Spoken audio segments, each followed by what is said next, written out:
모택동 사상과 중국혁명 제1장 실천론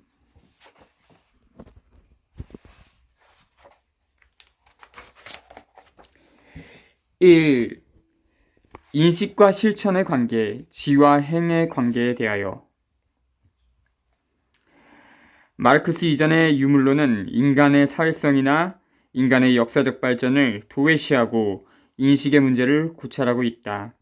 따라서 사회적 실천에 대한 인식의 의존관계, 생산과 계급투쟁에 대한 인식의 의존관계는 설명할 수 없었다. 우선 마르크스주의자는 인류의 생산활동이 가장 기본적인 실천활동이며 그 밖의 모든 활동을 결정하는 것으로 생각했다. 인간의 인식은 주로 물질적 생산 활동에 의존하여 자연의 현상, 자연의 성질, 자연의 법칙성, 인간과 자연과의 관계를 이해하게 되며 생산 활동을 통하여 여러 가지 상이한 인간과 인간 사이의 상호관계도 차츰 인식하게 된다. 이러한 모든 지식은 생산 활동을 도외시하고는 얻을 수 없는 것이다. 계급이 없는 사회에서는 모든 사람이 하나의 사회 구성원으로서 다른 사회 구성원들과 더불어 일정한 생산관계를 맺고 생산 활동에 종사함으로써 인류의 물질적 문제를 해결한다. 반면 계급 사회에서는 각 계급의 사회 구성원이 여러 가지 상이한 방식으로 일정한 생산 관계를 맺고 생산 활동에 종사함으로써 인류의 물질적 생활 문제를 해결한다. 이것이 인간 인식 발전의 기본적 원칙이다. 인간의 사회적 실천은 생산 활동이라는 한 가지 형태에만 국한되는 것이 아니라 계급투쟁, 정치생활, 과학 및 예술활동 등 여러 가지 형태가 있다. 예컨대 인간은 사회의 실제 생활의 모든 영역에 참여하고 있는 것이다. 그러므로 인간의 인식은 물질적 생활 이외에 정치생활, 문화생활, 물질적 생활과 밀접히 연결된 에서도 각각 정도의 차이는 있지만 인간과 인간 사이의 여러 가지 관계를 알게 된다. 그 중에서도 특히 여러 형태의 계급 투쟁은 인간의 인식 발전에 많은 영향을 끼친다. 계급 사회에서는 누구나 일정한 계급적 지위에서 생활하고 있으며 그 어떤 사상이든지 모두 계급성을 띠고 있다. 마르크스주의자는 인류 사회의 생산 활동을 낮은 단계로부터 높은 단계로 한 걸음 한 걸음 발전하는 것이며 따라서 인간의 인식도 자연이나 사회에 대해서 낮은 단계에서 높은 단계로 얕은 것에서 깊은 것으로 단순한 것으로부터 복합적인 것으로 점차 발전하는 것이라고 생각한다. 역사상 오랫동안 사람들은 사회의 역사에 대하여 단편적인 이해밖에 할 수 없었다. 이것은 한편으로는 착취 계급의 편견이 항상 사회의 역사 발전을 왜곡하고 있기 때문이며 다른 한편으로는 생산 규모가 협소하여 사람들의 시야가 한정되어 있었기 때문이다. 사람들이 사회의 역사 발전을 전면적 역사적으로 이해하게 되고 사회에 대한 인식을 과학적으로 바꿀 수 있었던 것은 거대한 생산력, 거대한 공업에 의한 근대 무산 계급이 출현했기 때문이었다. 이것이 마르크스주의의 과학이다. 마르크스주의자는 사람들의 사회적 실천만을 외계에 대한 인간의 인식이 진리인가 아닌가의 판단 기준이 된다. 사회적 실천 과정, 물질적 생산 과정, 계급투쟁의 과정 및 과학실험 과정에서 사람들이 그 사상 내에서 예상하였던 결과에 도달하였을 때에야 비로소 사람들의 인식은 실증되는 것이다. 사람들이 예상했던 결과를 얻으려고 하면 반드시 자기의 사상을 객관적 외계의 법칙성에 부합하게 하여야 한다. 만일 부합되지 않으면 실천할 수 없게 될 것이다. 사람들은 실패한 후에 그 실패에서 얻은 교훈으로 자기의 사상을 외계의 법칙성에 부합되게 하면 실패를 성공으로 바꾸는 것이 가능하게 된다. 이른바 실패는 성공의 어머니라거나 실패를 하고 나면 지혜도 생긴다고 하는 것은 바로 이런 이치를 말하는 것이다. 변증법적 유물론의 인신론은 실천을 제1의 자리에 두고 인간의 인식은 실천과 분리될 수 없는 것으로 생각하며 실천의 중요성을 부정하거나 인식을 실천과 분리시키는 모든 이론을 배척한다. 레닌은 다음과 같이 말하고 있다. 실천은 이론적 인식보다 높다. 왜냐하면 그것은 보편성이라는 가치를 지니고 있을 뿐만 아니라 직접적인 현실성이라는 가치도 지니고 있기 때문이다. 레닌 전집 제1권 해겔 논리학 저교 참조. 마르크스주의 철학인 변증법적 유물론에는 두 개의 가장 확실한 특징이 있다. 하나는 계급성으로서 변증법적 유물론이 무산계급에 의존하는 것임을 확실하게 표명하는 것이며, 다른 하나는 그의 실천성으로서 실천에 대한 이론의 의존관계, 이론의 기초가 실천인 동시에 이론은 실천에 의존한다는 것을 강조하는 것이다. 인식과 이론의 진리 여부는 주관적 판단에 따라 결정되는 것이 아니라 객관적인 사회적 실천의 결과에 따라 결정된다. 진리의 기준은 사회적 실천에만 있다. 실천의 견지는 변증법적 유물론이 인식론의 제1기본적인 관점이다. 마르크스 엥겔스 선집, 포이에르 바르흐의 관던 제강, 레닌 전집, 유물론과 경험 비판론 참조. 그러면 인간의 인식은 도대체 어떻게 실천으로부터 발생하며 어떻게 실천에 의존하는가? 이것은 인식의 발전 과정을 보면 명백히 알 수 있다. 원래 인간은 실천 과정에 있어서 처음에는 각각 사물의 현상만을 보고 각 사물의 일면만을 보며 각 사물 사이의 외부적 연계밖에 보지 못한다. 예컨대 어떤 외부 사람들이 연안을 시찰하러 오면 처음 하루 이틀 동안은 연안의 지형, 거리, 가옥들을 보거나 많은 사람들과 접촉하며 연회, 야외 및 군중대회에 참여하여 여러 가지 이야기를 들으며 여러 가지 문서를 보거나 한다. 이런 것은 사물의 현상이며 각 사물의 일면이며 이것은 사물 사이의 외면적인 연관관계이다. 이것은 인식의 감성적 단계, 감각과 인식의 단계라고 한다. 결국 연안의 여러 사물들이 시찰단 사람들의 감각기관에 작용하여 그들의 감각을 불러일으키고 그들의 두뇌 속에 많은 인식과 그 인식들 사이의 대략적인 외면적 연계 관계를 이루는데 이것이 인식의 제1단계이다. 이 단계에서는 사람들이 아직 확실한 개념을 형성할 수 없으며 논리에 맞는 결론을 얻을 수 없다. 인간은 사회적 실천을 계속함으로써 사물에 대한 감각과 인식을 불러일으키고 이것을 반복하게 된다. 그러면 인간의 두뇌 속에서는 하나의 인식 과정으로 돌발적 변화, 비약가 생기며 하나의 개념이 형성된다. 개념이라는 것은 사물의 현상도 아니고 사물의 일면도 아니며 그것들의 외면적인 연관관계도 아니어서 사물의 본질, 사물의 전체, 사물의 내부적 연관관계를 나타내는 것이다. 개념은 감각의 양적인 차이뿐만 아니라 질적인 차이도 있다. 이것을 계속 반복하여 판단과 추리의 방법을 사용하면 논리에서 생겨나는 결론을 도출할 수 있다. 삼국연의에 눈을 지그시 감고 있으면 생각이 떠오른다. 고 한 것이나 우리들이 항상 말하는 좀 생각해보자. 고 하는 것도 인간이 두뇌의 가운데에서 개념을 만들어서 판단과 추리를 하고 있다는 것을 잘 나타내는 것이다. 이것이 인식의 제2단계이다. 그리고 다른 곳으로 간 시찰단의 사람들이 여러 가지 경험을 바탕으로 그것을 충분히 생각해 본다면 그들은 공산당의 항일 민족 통일 전선의 정책은 철저하고 최선의 것이다는 것을 알 수 있을 것이다. 이런 판단을 하면서 만약 그들도 진실로 단결하여 나라를 구하려는 마음이 있다면 한 걸음 나아가서 항일 민족 통일 전선은 반드시 성공할 수 있다라는 결론을 내릴 수 있다. 이러한 개념, 판단 및 추리의 단계는 한 사물에 대한 인간의 인식 과정 전반에 있어서 보다 중요한 단계, 이성적 인식의 단계이다.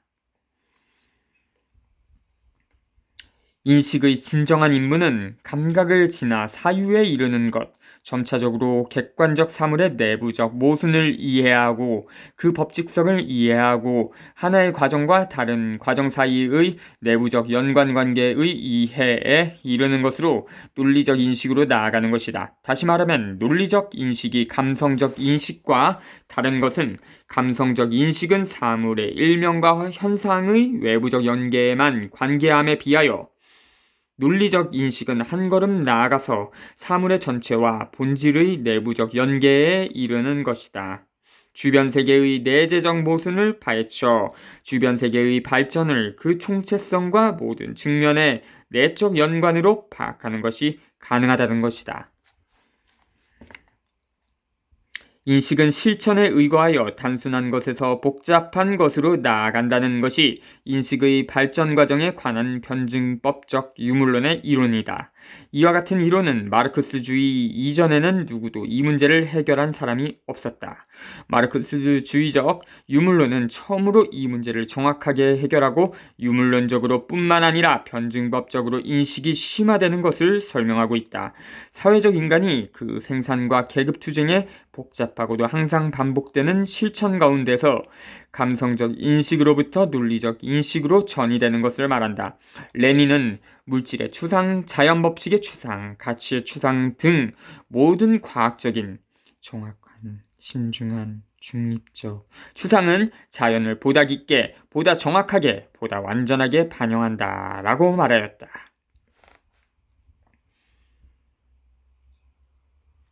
마르크스 레닌주의는 인식 과정에 있어서 두 단계의 특성을 다음과 같이 말하고 있다. 낮은 단계에서는 인식이 감성적인 것으로 표현되고 높은 단계에서는 인식이 논리적인 것으로 표현된다. 그러나 어느 단계를 막론하고 그것은 통일적인 인식 과정의 단계라고 보고 있다. 감성과 이성의 양자는 그 성격은 같지 않으나 서로 분리되어 있는 것은 아니며 실천의 기초 위에 통일되어 있는 것이다. 이미 감각된 실천은 우리가 바로 이해할 수는 없지만 이미 이해된 사물은 다시 보다 깊이 감각한다는 사실을 증명하고 있다. 감각은 보통 현상 문제를 해결할 따름이고 이론이 비로소 본질 문제를 해결한다. 이러한 문제는 실천과 분리해서는 해결될 수 없다. 누구든지 어떤 사물을 인식하려면 실천하지 않고는 인식할 방법이 없다. 봉건 사회에서 자본주의 사회의 법칙을 미리 인식하지 못하는 것은 자본주의가 아직 나타나지 않았고 그러한 실천이 아직 없었기 때문이다. 레닌 전집 제1권 헤겔 논리학 저교 참조. 마르크스주의는 자본주의 사회의 산물로서만 존재하였다. 마르크스는 자유경쟁적인 자본주의 시대에 제국주의 시대의 어떤 특이한 법칙들을 미리 구체적으로 인식할 수는 없었다. 왜냐하면 제국주의라는 자본주의의 최후 단계가 아직 오지 않았으며 아직 그러한 실천이 없었기 때문이다. 오직 레닌과 스탈린만이 이 임무를 담당할 수 있었다. 마르크스, 엥겔스, 레닌, 스탈린이 그들의 이론을 만들어낼 수 있었던 것은 그들의 뛰어난 능력 외에도 그들이 당시의 계급투쟁과 과학실험의 실천에 직접 참여한 데 있다. 이러한 실천이 없었다면 어떤 능력이 있었다 하더라도 성공할 수 없었을 것이다. 천재는 문 밖을 나가지 않고도 세상 만사를 모두 안다 라는 것이 라는 것은 기술이 발달하지 못한 고대에 있어서는 한갓 공원에 지나지 않았다. 그러나 기술이 발달한 현대에 있어서는 이 말이 실현될 수도 있으니 실천하고 있는 사람은 진정으로 지식을 소유한 사람들이다.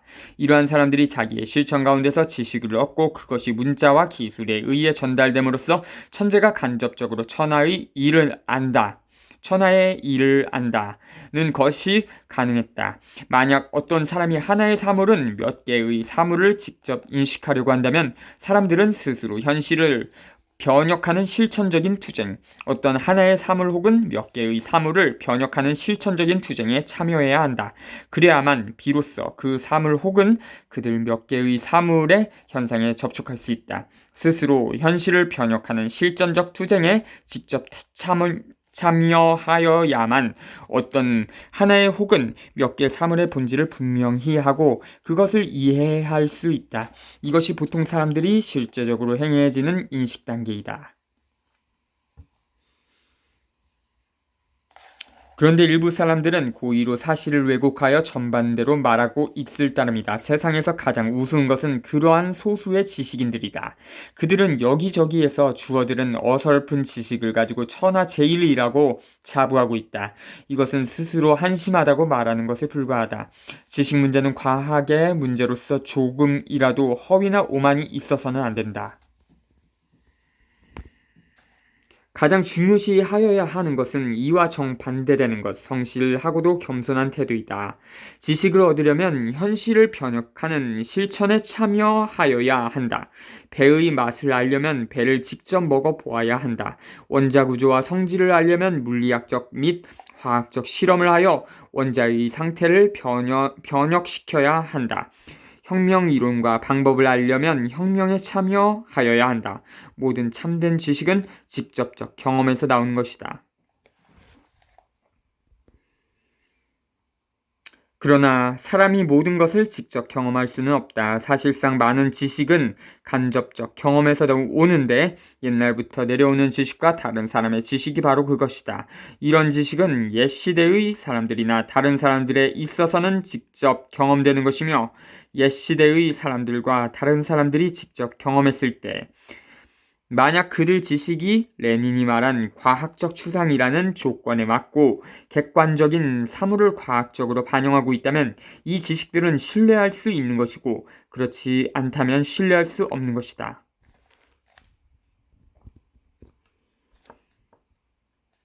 그러므로 한 개인의 지식은 직접 경험과 간접 경험의 두 부분 이외에는 없다.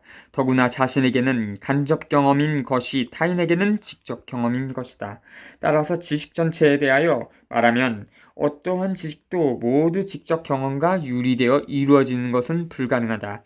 모든 지식 원천은 인간의 육체적 감각기관에 의한 객관적인 외계의 감각에 있다. 이 감각의 의미를 인정하지 않고 직접 경험의 의미를 인정하지 않으며 자신이 현실을 변혁하는 실천에 참여하는 것을 인정하지 않는 사람은 유물론자가 아니다. 이른바 지식인 인체하는 것이다. 중국 속담에 호랑이 굴에 들어가지 않으면 호랑이를 잡을 수 없다라는 것이 있는데 이는 사람들의 실천에 대해서 진리일 뿐만 아니라 인식론에 있어서도 진리이다. 실천에서 분리된 인식이라는 것은 불가능하다. 현실을 변혁하는 실천에 기초하여 생산되는 변증법적 유물론적 인식이 점차 심화되어 가는 운동을 명확히 이해하기 위하여 다음 몇 가지 구체적인 예를 들어보자. 자본주의 사회에 대한 무산계급의 인식은 그 실천의 초기 단계를 반대하며 자연 발생적 투쟁을 하던 시기에는 아직 감성적 인식의 단계에 처해 있었을 뿐이며 자본주의 현상의 단편적인 그 외적 연관관계밖에 인식하지 못하였기 때문이다. 이때 무산계급은 아직 자재적 계급이었다. 그러나 그들의 실천 제2시기 의식적 및 조직적 경제투쟁과 정치투쟁의 시기에 이르러서는 실천에 의하여 그리고 장기간에 걸친 투쟁의 경험, 이러한 여러가지 경험들을 마르크스 엥겔스가 과학적 방법으로 총괄하여 마르크스주의의 이론을 만들고 그것으로서 무산계급을 교육한 결과 무산계급은 자본주의 사회의 본질을 이해하게 되었으며 무산계급의 역사적 인물을 이해하게 되었다. 이때에 그들은 자위적 계급으로 되었다. 제국주의에 대한 중국 인민의 인식도 그러하였다. 제1단계는 표면적, 감상적 인식 단계로서 그것은 태평천국 운동과 의화단 운동 등의 막연한 배타주의적 투쟁에서 표현되었다. 모택동은 1951년 5월 4일 이달에게 보낸 편지에서 시천론에서 태평천국을 배타주의로 취급한 것은 잘못이라 언급하고 있다. 선집을 집필할 때 수정할 예정인데 여기서는 잠시 그대로 두세요라고 적고 있다. 제2단계에 이르러서야 이성적 인식 단계에 도달하여 제국주의의 내부 및 외부의 여러 가지 모순을 파악한 동시에 제국주의가 중국의 매판계급 및 봉건계급과 연합하여 중국 인민대중을 압박, 착취하는 본질을 알게 되었다. 이러한 인식은 1919년 오사운동 전후에야 비로소 시작되었다. 오사운동이란 1919년 5월 4일에 일어난 반제방봉건적 애국운동이다.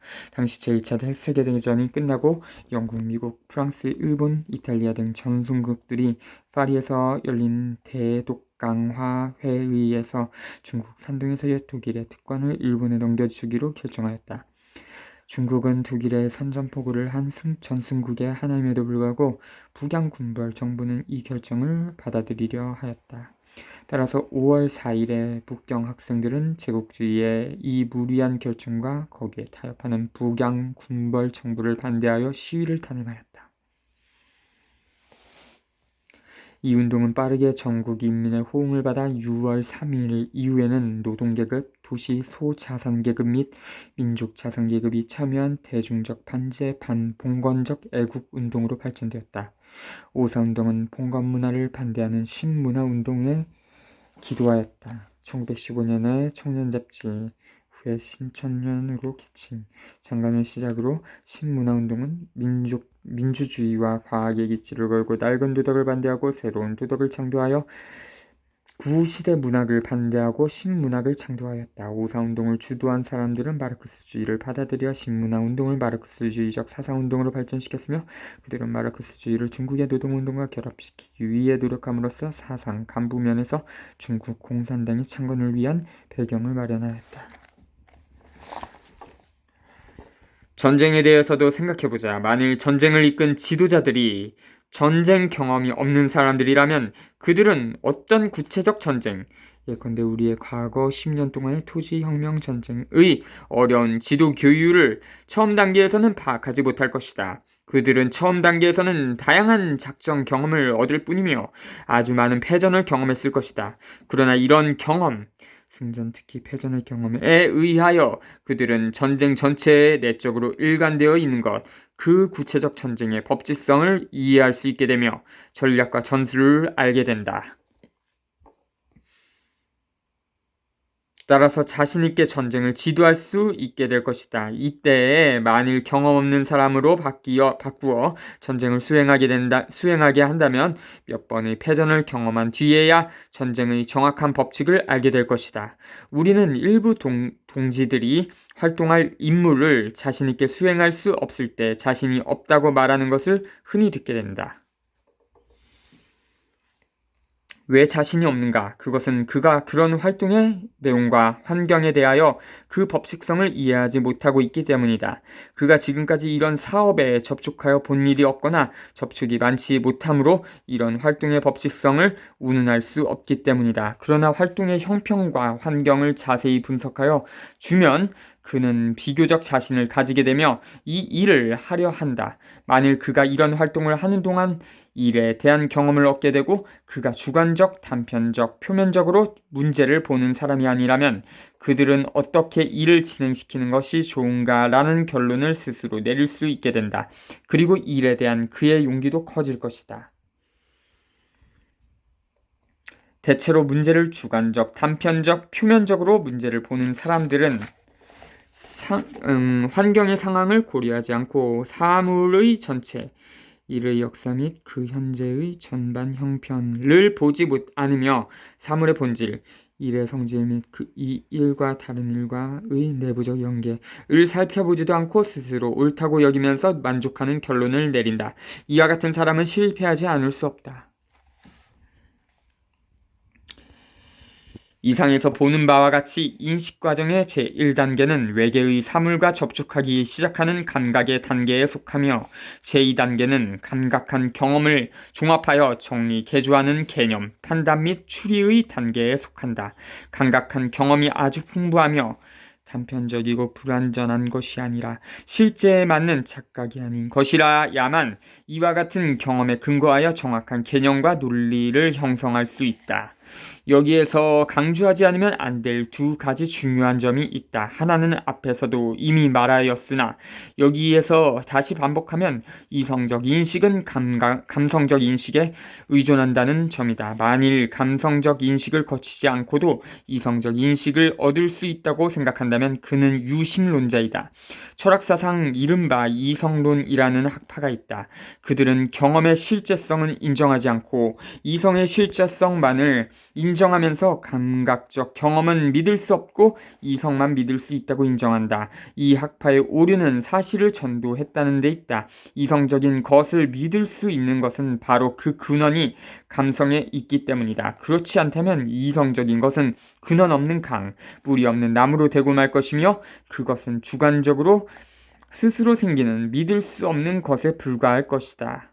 인식 과정의 순서로 말하면 감각적 경험이 1차적인 것이다.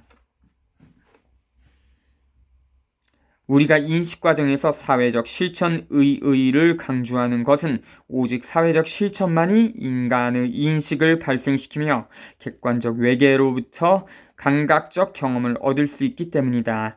눈을 감고 귀를 막고 객관적 외계와 완전히 절연한 사람에게는 인식이라는 것이 있을 수 없다. 인식은 경험에서 시작된다. 이것이 인식론의 유물론이다.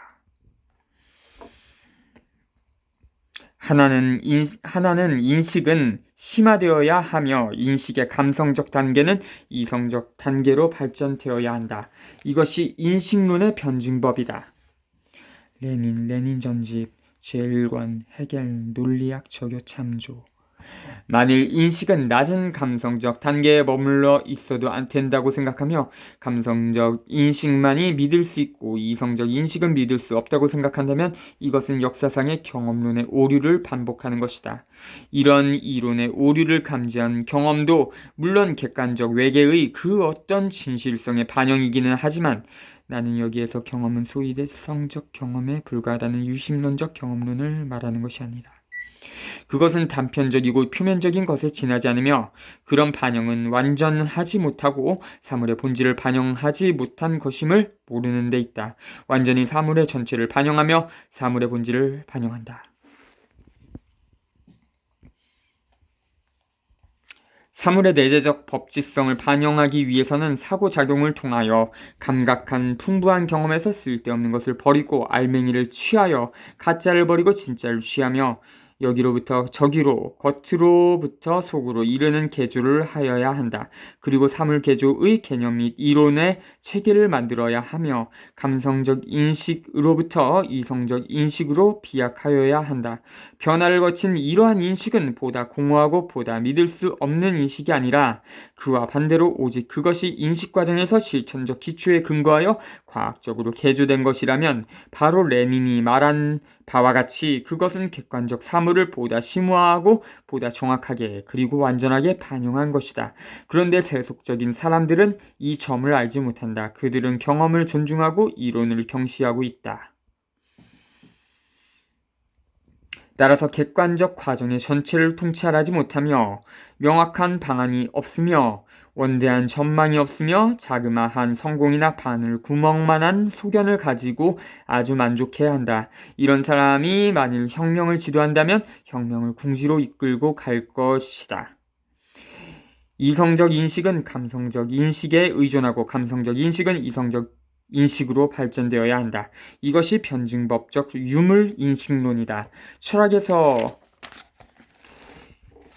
이성론이나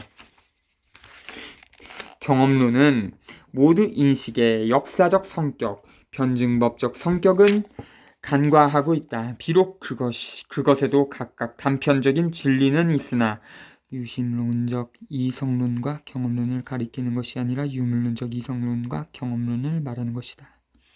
인식론 전체에서 보면 모두 잘못된 것이다. 감성으로부터 이성에 이르는 변증법적 유물론의 인식운동은 작은 인식과정, 예컨대 어떤 사물은 어떤 일에 대한 인식에 있어서도 이러하며 큰 인식과정, 예컨대 어떤 사회의 어떤 혁명에 대한 인식에 있어서도 그러하다. 그러나 인식운동은 여기에 이르러서도 아직 완결되지 않는다.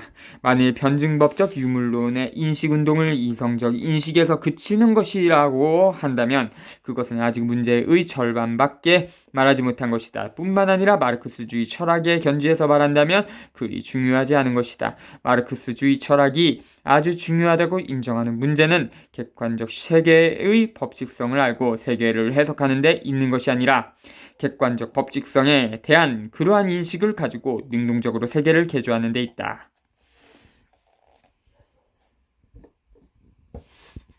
마르크스주의적 견지에서 보면 이론은 중요한 것이다. 그 중요성은 레닌이 말한 혁명적 이론은 없이는 혁명적 운동도 있을 수 없다. 라는 한마디에 충분히 표현되어 있다. 레닌 전지 무엇을 할 것인가 제1장 제4절 참조. 그러나 마르크스주의가 이론을 중시하는 것은 바로 행동을 지도할 수 있기 때문이다. 올바른 이론이 있다 하더라도 그것을 다락에 얹어두고 공론만 하며 실행하지 않는다면 그런 이론은 아무리 좋아도 의의가 없는 것이다.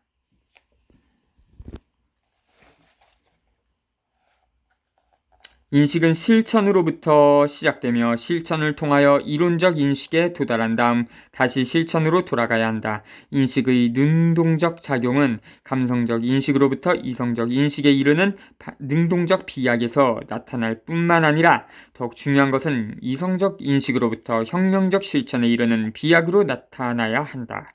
세계의 법칙성을 파악한 인식은 반드시 세계를 개조하는 실천 가운데로 다시 돌아가야 하며 생산의 실천, 혁명적 계급 투쟁과 민족 투쟁의 실천 및 과학 실험의 실천에 다시 사용되어야 한다. 이것이 이론의 검열 및 발전의 과정이며 인식 과정 전체의 계속인 것이다.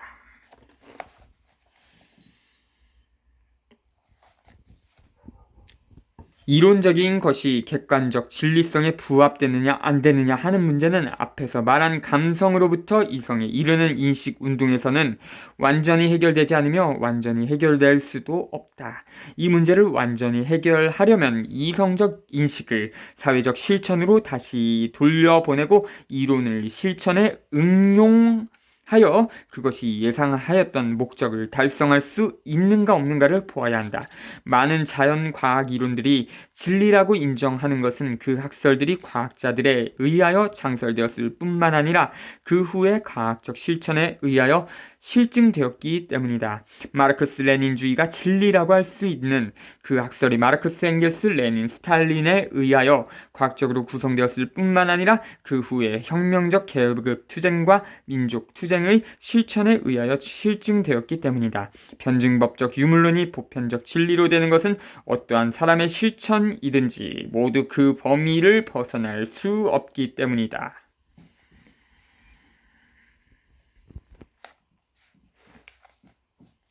인류 인식의 역사가 우리에게 알려주다시피 많은 이론의 진리성은 불완전하던 것이 실천의 검열을 통하여 그 불완전성이 완전하게 된다. 잘못된 많은 이론들이 실천의 검열을 통하여 그 오류가 바르게 된다. 실천은 진리의 증거가 되어야 하며 생활 실천의 견지가 인식론의 첫째의 기본적인 견지로 되지 않으면 안 된다. 고 하는 이유는 바로 여기에 있다. 레닌 전집, 유물론과 경험 비판론 제2장 제6절 참조. 스탈린은 다음과 같이 분명히 말하였다. 이론이 혁명적 실천과 연결되지 않는다면 그것은 내용이 없는 것으로 될 것이며 그와 마찬가지로 실천이 혁명적 이론으로서 자기의 길을 밝히지 않는다면 그것은 맹목적인 것으로 될 것이다. 스탈린 선집, 레닌주의의 기초, 제3부 참조. 이로써 인식운동은 완성된 셈인가? 우리는 완성되기도 하였고 완성되지 못하기도 하였다고 대답한다.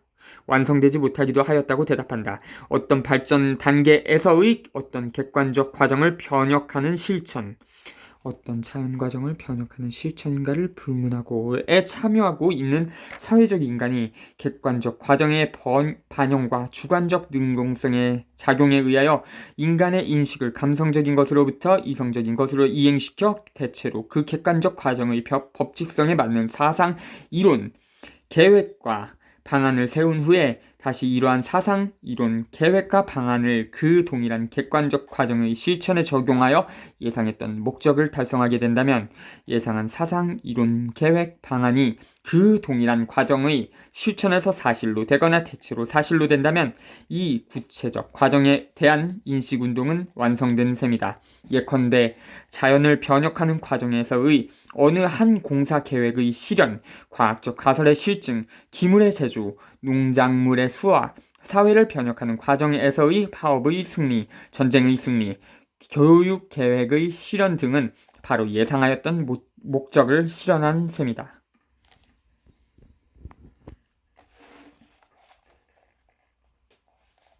그러나 일반적으로 자연을 변혁하는 실천이나 사회를 변혁하는 실천에 있어서 사람들이 처음에 설정하였던 사상, 이론, 계획, 방안이 조금도 변동 없이 그대로 실현되는 일은 드물다. 이것은 현실의 변혁에 종사하는 사람이 항상 과학적 및 기술적 제조건에 의해서 제약되고 있을 뿐만 아니라 객관적 과정의 발전과 그 표현 정도에 의해서도 객관적 과정의 제 측면과 그 본질이 아직 충분히 드러나지 못한 제한받고 있기 때문이다.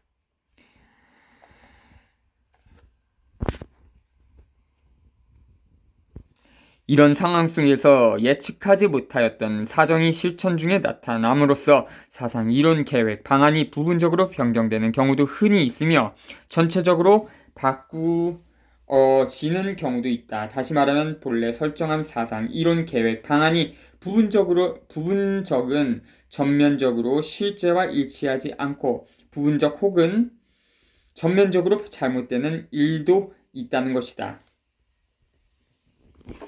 여기서 잠깐 오타가 있었던 모양입니다. 여기 네 번째 줄에서 부분적 혹은인데 부분적은이라고 써있죠. 많은 경우에 우리들은 몇 번의 실패를 반복한 후에야 비로소 잘못된 인식을 바르게 고치는 것이 가능하고 객관적 법칙성과 일치가 가능하며 이것에 의해서 주관적인 것을 객관적인 것으로 전환시킬 수 있는 것이다.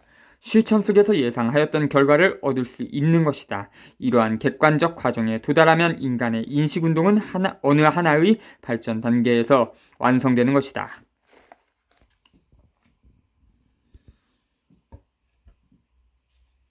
그러나 과정 자체도 변화하고 있다는 관점에서 말한다면 인간의 인식운동이 완성되었다는 것은 아니다. 모든 과정은 그것이 자연계에 속하거나 사회에 속하든 그 내부적 모순과 투쟁에 의하여 발전하지 않으면 안 된다. 사회운동에 대해서 말한다면 진정한 혁명 지도자는 자기의 사상, 이론, 계획, 방안 등의 잘못이 있을 때에 위에서 말한 바와 같이 바르게 고치지 않으면 안 될 뿐만 아니라 어떤 객관적 과정이 이미 어느 한 발전 단계에서 다른 발전 단계로 옮겨가게 됐을 때도 자신 및 혁명에 참여한 모든 사람의 주관적 인식을 바로 전환시켜야 한다. 혁명의 새로운 임무와 새로운 활동 방안을 가지고 새로운 상황 변화에 적응하지 않으면 안 된다. 혁명 시기의 정세의 변화는 매우 급진적이다. 그러므로 혁명가들의 인식이 이에 대응하여 급속히 변화하지 않는다면 혁명을 승리로 이끌 수 없다.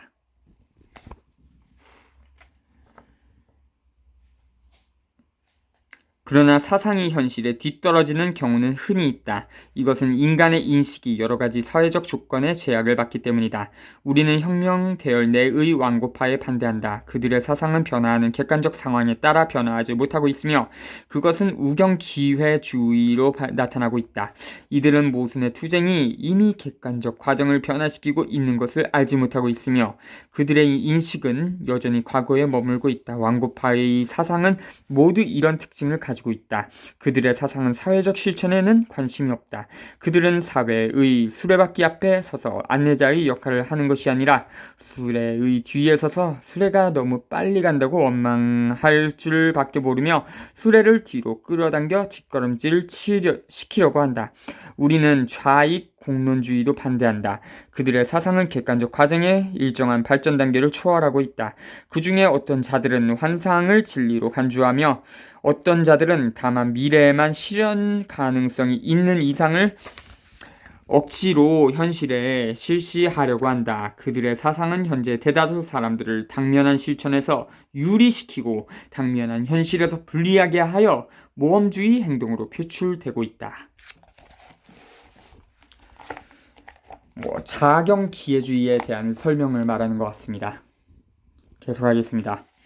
유심론과 기계적 유물론, 기회주의와 모험주의는 모두 주관과 객관의 상호분열, 인식과 실천의 상호이탈로 특정 지어진다. 과학적인 사회적 실천을 특징으로 하는 마르크스 레닌주의적 인식론은 이런 잘못된 사상을 확실하게 반대하지 않을 수 없는 것이다. 마르크스주의자는 절대적 총체적인 우주 발전 과정에서 개개의 구체적 과정의 발전은 모두 상대적이며 따라서 절대적 진리의 긴 흐름 속에서는 인간의 인식은 상대적 진리성 밖에 가지지 않는 것이라고 한다. 무수한 상대적 진리의 총화가 절대적 진리인 것이다. 레닌 전집 유물론과 경험 비판론 제2장 제5절 참조. 객관적 과정의 발전은 모순과 투쟁으로 이루어진 발전이며 인간의 인식운동의 발전도 역시 모순과 투쟁으로 이루어진 발전이다. 객관적 세계의 변증법적 운동은 모두 인간의 인식에서 반영된 것이다. 사회적 실천의 발전과 소멸의 과정은 끝나는 것이 아니며 인간의 인식의 발전과 소멸의 과정도 역시 끝나는 것이 아니다. 일정한 이론과 사상, 계획, 방안에 근거하여 객관적 현실적 실천으로 사물을 변혁하여 조금씩 전진함에 따라 객관적 현실에 대한 인간의 인식도 조금씩 심화되어 간다. 객관적 현실 세계의 변혁운동은 영원히 완결되는 것이 아니며 실천 속에 있는 인간의 진리에 대한 인식도 영원히 완결되는 것이 아니다. 마르크스 레닌주의는 결코 진리로 종결시키는 것이 아니고 실천에서 끊임없이 진리를 인식하는 길을 만들고 있는 것이다.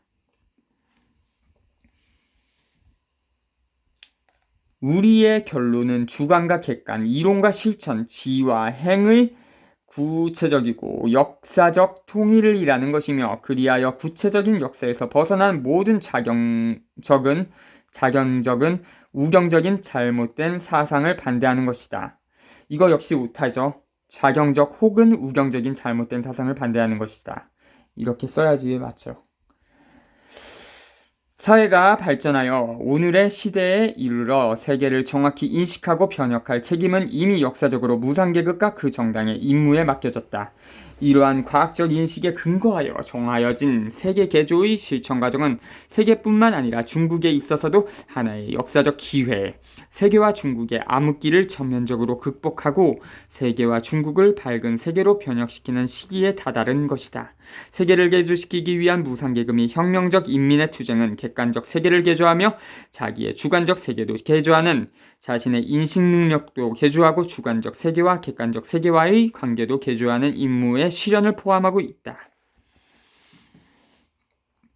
지구상의 일부 지역에서는 이미 이런 개조를 실행하고 있는데 그것이 바로 소련이다.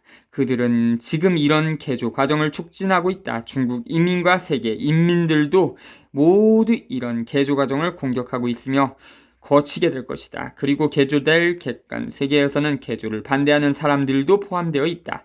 그들의 개조에는 강제적인 단계를 거치지 않으면 안 되며 이러한 과정 이후에야 비로소 그들은 자각적으로 자신을 개조하게 되며 세계를 개조하게 되는 그때가 바로 세계 공산주의 시대인 것이다. 실천을 통하여 진리를 발견하며 실천을 통하여 진리를 실증하고 발전시킨다. 감성적 인식으로부터 능동적 이성적 인식으로 발전하며 이성적 인식으로부터 능동적으로 혁명적 실천을 지도하며 주관적 세계와 객관적 세계를 개조한다. 실천, 인식, 재실천, 재인식이라는 형식이 무한히 순환 반복되고 그리하여 각 순환과 함께 실천과 인식의 내용이 한 단계 높은 단계로 나아간다. 이것이 바로 변증법적 유물론의 인식론이고 변증법적 유물론의 지행 통일관이다. 네, 실천론 다 끝났네요. 아주 짧은 글이었습니다. 어, 실천론 읽으면서 제가 느낀 점은 모택동이 참 그 비교적 그 읽기 쉽게 글을 쓰는 것 같다 그런 느낌이 들었고, 두 번째는 뭐 여기서도 이론과 실천, 지와 행이라고 말을 했는데, 뭐 이론과 실천 중에 실천을 부각해서 쓴 글이었습니다. 어떻게 보면 이론보다도 실천이 상당히 중요하다 그렇게 호소하고 있는 것 같습니다. 그러니까 혹은 뭐 잘못된 방향으로 실천을 하더라도 자기가 뭐 진심이 있다면 결국은 그 행을 통하여 뭐 행을 통한 경험을 통해서 반성도 하고 뭐 승리의 경험을 통해서 뭐 또 발견하면서 그렇게 열심히 하다 보면 누구나 뭐 혁명가가 될 수 있다. 뭐 그런 교훈도 될 수 있을 것 같습니다. 네, 수고하셨습니다. 다음 모술론 하도록 하겠습니다. 자주